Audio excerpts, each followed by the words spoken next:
Hey, it's Kathy here, your SaaS Pro, and in this video, I'm going to show you how to start or trigger a text word campaign. So let's jump in. It looks like we made it. Let's get it on. We got it going, moving on. Oh, it looks like we made it. Let's get it on. We got it going, staying strong. Oh, it looks like we. It looks like we. Yeah, it looks like we made it. Let's get it on. We got it going, staying strong. Oh, it looks like we made it.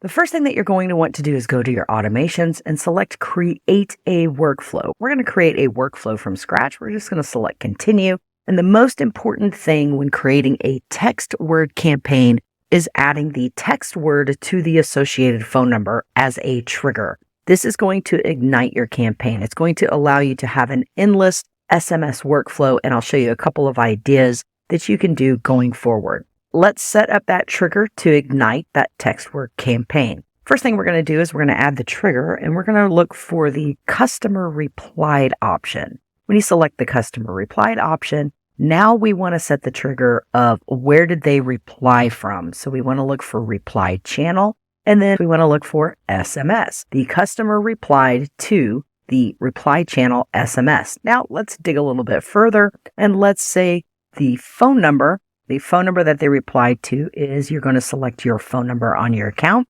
or the phone number that you're utilizing for the marketing text campaign. Now that you've selected the reply channel, the phone number, now we want to add contains the phrase. Let's say we were doing either a burger or a VIP or pizza.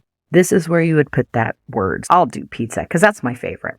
So now I've triggered a key word for my campaign. This is ready to go. The first thing you want to do once you trigger that text word is when they do text that word, you need to be able to send them a text reply back. So you're going to want to send an instant reply back that says something like, thanks for signing up.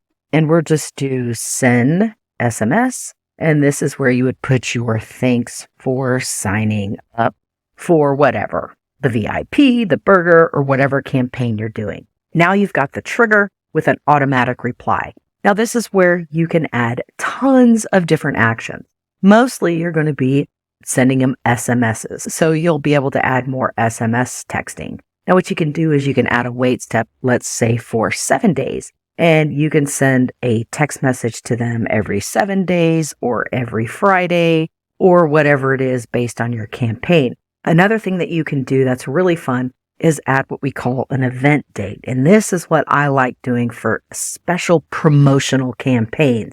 And all you do is you just do the event start and time, and you select a specific day and time. So if every Friday you want to send out a text, you'll want to pick the dates for the campaign. So we'll just say the text is going to go out, let's just say at 11 a.m. and there's our start date. So if you're going to do a weekly, you might put a wait step and add another event start time that shows the next date and the next date. And what you can easily do is, let's just show you real quick. We'll do a wait step. Then what we'll do is we'll add the next event start date, which would be the specific day. You can do specific day, and you could say current day of the month, current day of the week. So if it's just a monthly, you could say on the first of every month, we send out this text at 10 a.m. You could do that, or you could do current day of the week, and let's say we do it every Friday at 10 a.m. So instead of having to do specific dates, you can just send out the next text here.